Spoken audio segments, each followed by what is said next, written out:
بسم اللہ الرحمن الرحیم۔ بسم اللہ الرحمن الرحیم۔ السلام علیکم ورحمۃ اللہ وبرکاتہ۔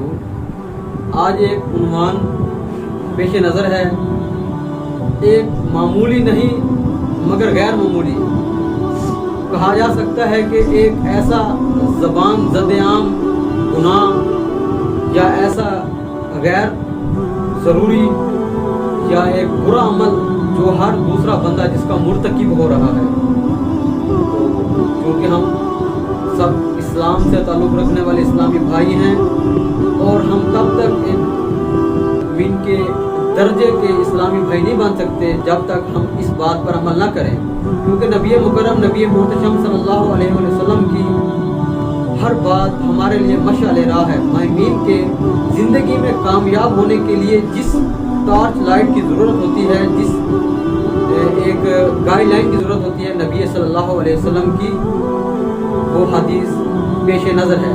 تو آج ہم بلا تاخیر بڑھتے ہیں غیبت کے عنوان پر کہ کسی کی پیٹھ پیچھے کسی کی برائی کرنا کیسا ہے اور اسلام میں اس حکم کی کیا صحت ہے، دین کے اسلام اس کے بارے میں کیا حکم دیتا ہے اور اسلام میں اس کی کیا وعید اور کیا سزائیں ہیں۔ بلا تاخیر بڑھتے ہیں، اپنے بھائی عبد الماجد ازہری کی طرف دیکھتے ہیں، وہ ہمیں کتنے مدنی پھولوں سے نوازتے ہیں۔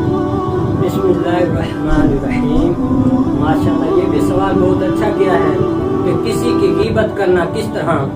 تو ایک حدیث پاک کا خلاصہ بھی ہے، نبی پاک صلی اللہ علیہ وسلم نے ارشاد فرمایا، جو شخص اپنے کسی مسلمان کی غیبت کرتا ہے گویا وہ اس اپنے بھائی مردہ کا گوشت کھاتا ہے۔ تو میٹھے اور پیارے اسلامی بھائی، یہ کوئی بھی پسند نہیں کرتا کہ وہ اپنے مردہ بھائی کا گوشت کھائے۔ اسی طرح حضرت سیدنا مأمون رحمت اللہ علیہ کے پاس ایک شخص آیا اور بادشاہ کی غیبت کرنے لگا۔ آپ رحمت اللہ علیہ خاموش بیٹھے رہے، آپ نے نہ اس کے بارے میں کوئی اچھی بات کی نہ ہی کوئی بری بات کی۔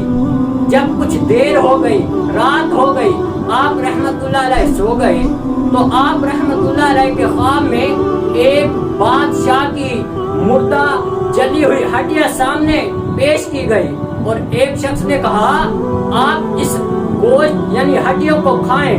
آپ رحمت اللہ علیہ نے فرمایا میں اس ہڈیوں کو کیوں کھاؤں؟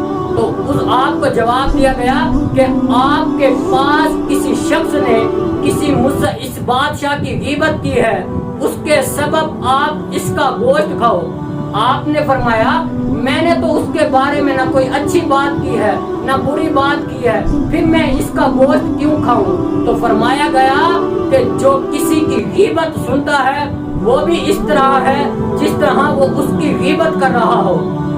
تو میٹھے اور پیارے اسلامی بھائیوں، آج بھی ہمارے معاشرے میں یہ بات پائی جاتی ہے، ہمارے پاس کوئی شخص آتا ہے، وہ کسی کی غیبت کرتا ہے، ہم مزے لیتے ہوئے اسے سکون سے سن لیتے ہیں، ہم پھر معزز بن جاتے ہیں کہ میں نے تو کچھ نہیں کہا، سنایا تو اس نے ہے۔ جیسا کہ آپ نے سنا کہ سننے والا بھی اسی طرح ہے جس طرح غیبت کرنے والا ہے۔ تو آپ رحمت اللہ علیہ کے بارے میں آتا ہے، اس دن کے بعد جب آپ کے پاس کوئی شخص آتا یا کسی کی غیبت کرتا، آپ رحمت اللہ علیہ اسے منع فرماتے، اگر وہ منع ہو جاتا ٹھیک، ورنہ آپ اس مجلس کو چھوڑ کر چلے جاتے۔ تو میٹھے اور پیارے اسلامی بھائی، میں تمام عاشقان رسول سے گزارش کرنا چاہتا ہوں، نہ کسی مسلمان بھائی کی غیبت کرے نہ سنے۔ غیبت کرنے والا اور سننے والے دونوں ہی برابر ہیں، نہ کسی کے عذاب میں کمی کی جائے گی۔ تو میٹھے اور پیارے اسلامی بھائیوں، غیبت سننے اور کرنے سے بچیں۔ صلو علی الحبیب صلی اللہ تعالی